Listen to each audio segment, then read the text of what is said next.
Assalamualaikum warahmatullahi wabarakatuh. Pada kesempatan kali ini, kita akan membahas topik yang sangat penting dalam sejarah agama, yaitu alasan mengapa orang-orang Yahudi menolak Nabi Isa alaihissalam sebagai Nabi dan Mesias. Meskipun dalam Al-Quran, Nabi Isa diakui sebagai salah satu Nabi yang membawa petunjuk dari Allah Subhanahu wa Ta'ala, namun bagi sebagian besar orang Yahudi, beliau bukanlah Mesias yang mereka tunggu-tunggu. Mengapa hal ini bisa terjadi? Mari kita bahas lebih lanjut. Orang-orang Yahudi memiliki pandangan yang sangat spesifik mengenai siapa dan bagaimana Mesias atau Al-Masih itu. Dalam tradisi Yahudi, Mesias adalah seorang pemimpin yang akan datang untuk membebaskan bangsa Yahudi dari penindasan dan memulihkan kerajaan Israel. Mereka membayangkan Mesias sebagai sosok raja yang kuat, yang akan membawa perdamaian dan keadilan di seluruh dunia.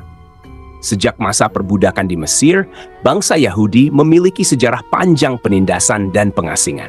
Pengharapan terhadap seorang Mesias yang akan mengembalikan mereka ke tanah air dan kejayaan nenek moyang mereka selalu menjadi bagian integral dari keyakinan mereka. Mesias yang mereka nantikan adalah seorang pemimpin duniawi yang akan memimpin bangsa Yahudi dalam kemenangan melawan musuh-musuh mereka. Namun, Nabi Isa alaihissalam datang dengan pesan yang berbeda. Beliau menekankan pada perbaikan spiritual dan moral, mengajak umat untuk bertobat dan kembali kepada Allah Subhanahu wa Ta'ala. Nabi Isa datang untuk membimbing manusia, bukan hanya untuk menyelamatkan satu bangsa dari penindasan fisik. Karena Yesus tidak memenuhi harapan politis dan militer yang mereka tetapkan untuk Mesias, banyak orang Yahudi menolak untuk mengakuinya sebagai Mesias yang dijanjikan. Mereka mengharapkan seorang raja yang akan duduk di takhta Daud, bukan seorang nabi yang menekankan kerendahan hati dan perdamaian. Allah Subhanahu wa Ta'ala berfirman dalam Al-Quran surah As-Saff ayat 6.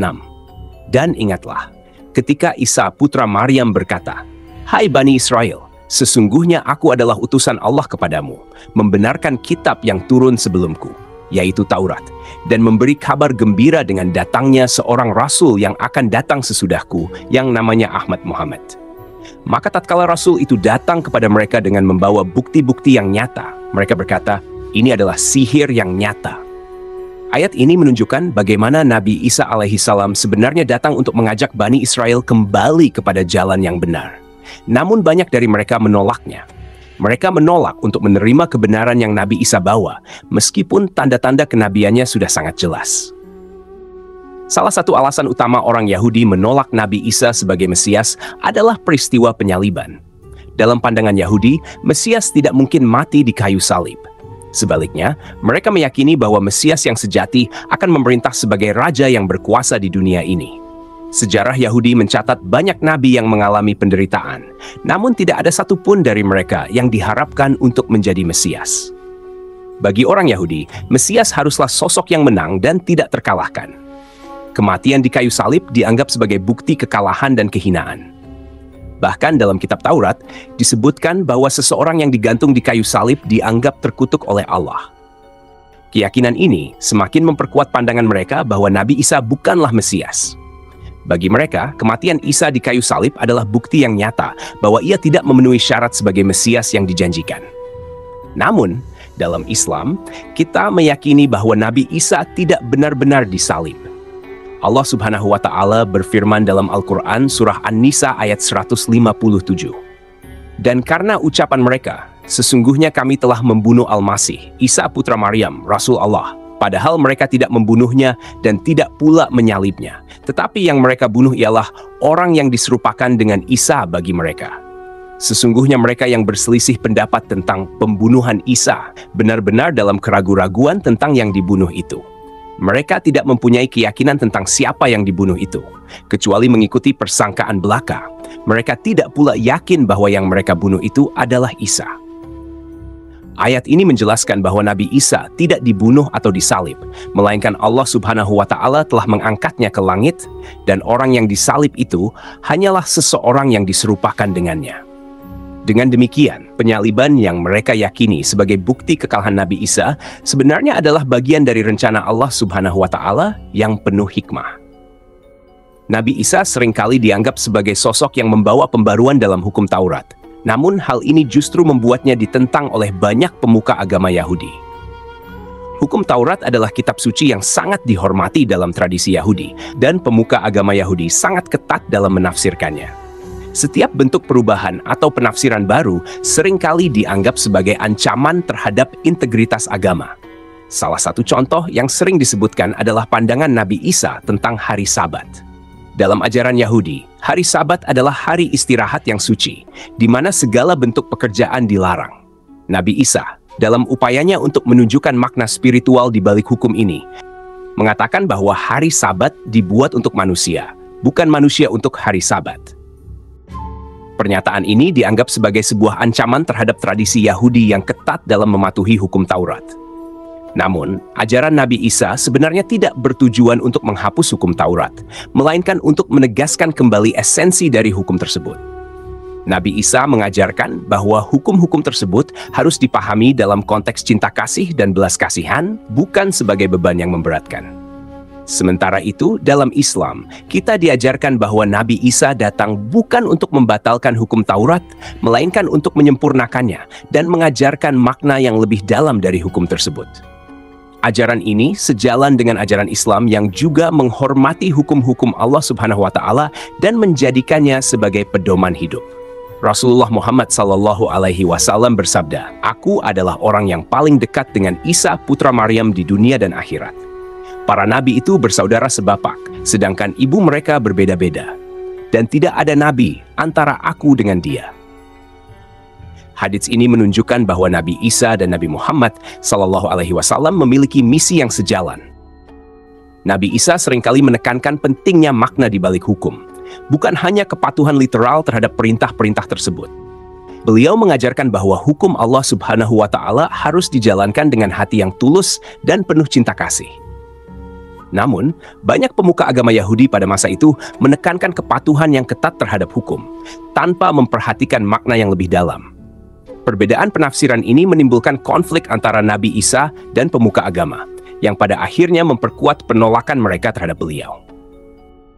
Nabi Isa juga dikenal karena seringkali menegur para pemuka agama Yahudi pada zamannya, seperti kaum Farisi dan Saduki. Kaum Farisi dan Saduki adalah dua golongan pemuka agama yang memiliki pengaruh besar dalam kehidupan religius dan sosial masyarakat Yahudi saat itu. Mereka dikenal sangat ketat dalam mematuhi hukum-hukum agama. Namun, Nabi Isa melihat adanya kemunafikan di balik ketatnya aturan tersebut. Nabi Isa menuduh mereka sebagai orang-orang yang hanya mementingkan penampilan luar, tetapi hati mereka jauh dari ketaatan yang tulus kepada Allah Subhanahu wa Ta'ala. Beliau sering mengecam mereka karena memperlakukan agama sebagai alat untuk kekuasaan, bukan sebagai jalan untuk mendekatkan diri kepada Allah Subhanahu wa Ta'ala. Kritik-kritik inilah yang menyebabkan banyak pemimpin agama Yahudi menolak Nabi Isa dan menganggap beliau sebagai ancaman terhadap kekuasaan dan otoritas mereka. Konflik ini akhirnya memicu penolakan besar-besaran terhadap ajaran Nabi Isa, bahkan sampai hari ini. Penolakan ini bukan hanya berdasarkan alasan teologis, tetapi juga karena ketakutan mereka akan hilangnya kekuasaan dan kendali atas masyarakat. Dalam Islam, kita diajarkan untuk menghormati semua nabi yang diutus oleh Allah Subhanahu wa Ta'ala, termasuk Nabi Isa alaihi salam. Kita meyakini bahwa semua nabi adalah pembawa pesan kebenaran yang ditugaskan untuk membimbing umat manusia menuju jalan yang benar. Oleh karena itu, memahami mengapa orang-orang Yahudi menolak Nabi Isa tidak hanya memperkaya wawasan sejarah dan teologi kita, tetapi juga memperkuat keyakinan kita akan kebesaran dan kesempurnaan rencana Allah Subhanahu wa Ta'ala. Hadits ini menunjukkan bahwa Nabi Isa dan Nabi Muhammad SAW memiliki misi yang sejalan, yaitu membawa umat manusia kepada jalan Allah Subhanahu wa Ta'ala. Keduanya adalah bagian dari rangkaian panjang nabi-nabi yang diutus oleh Allah Subhanahu wa Ta'ala untuk membimbing umat manusia. Allah Subhanahu wa Ta'ala berfirman dalam Al-Quran Surah Al-Ma'idah ayat 110. Ingatlah ketika Allah berkata, "Hai Isa putra Maryam, ingatlah nikmatku kepadamu dan kepada ibumu ketika aku memperkuatmu dengan Ruhul Kudus. Kamu dapat berbicara dengan manusia dalam buayan dan setelah dewasa. Dan ingatlah ketika aku mengajarimu menulis, hikmah, Taurat dan Injil. Dan ketika kamu membuat dari tanah suatu bentuk yang berupa burung dengan izinku, kemudian kamu meniup padanya, lalu bentuk itu menjadi burung yang sebenarnya dengan izinku. Dan ingatlah ketika kamu menyembuhkan orang yang buta sejak lahir dan orang yang berpenyakit sopak dengan izinku. Dan ingatlah ketika kamu mengeluarkan orang mati dari kubur menjadi hidup dengan izinku. Dan ingatlah ketika aku menghalangi Bani Israel dari keinginan mereka membunuhmu. Di waktu kamu mengemukakan kepada mereka keterangan-keterangan yang nyata.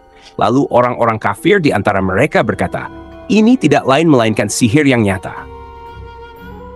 Ayat ini menunjukkan mukjizat-mukjizat besar yang diberikan kepada Nabi Isa oleh Allah Subhanahu wa Ta'ala, yang merupakan bukti kenabian dan kekuasaannya. Namun, meskipun begitu banyak tanda yang jelas, sebagian besar Bani Israel tetap menolak untuk mempercayai dan mengikuti beliau. Demikianlah penjelasan mengenai penolakan orang-orang Yahudi terhadap Nabi Isa alaihissalam sebagai Nabi dan Mesias. Seperti yang telah kita bahas, penolakan ini pada dasarnya berakar dari ketidakmampuan mereka untuk menerima misi spiritual yang dibawa oleh Nabi Isa, yang berbeda dari harapan duniawi mereka. Semoga dengan pemahaman ini, kita semakin teguh dalam iman kita, dan semakin menghargai semua nabi dan rasul yang telah diutus oleh Allah Subhanahu wa Ta'ala untuk membimbing umat manusia. Jika Anda merasa video ini bermanfaat dan ingin mendapatkan lebih banyak pengetahuan mengenai sejarah, agama, dan topik-topik Islami lainnya, jangan lupa untuk like, share, dan subscribe ke channel Menuju Cahaya TV. Dengan subscribe, Anda akan mendapatkan notifikasi setiap kali kami mengunggah video baru, sehingga Anda tidak akan ketinggalan informasi penting yang dapat memperdalam iman dan pengetahuan Anda. Wassalamualaikum warahmatullahi wabarakatuh.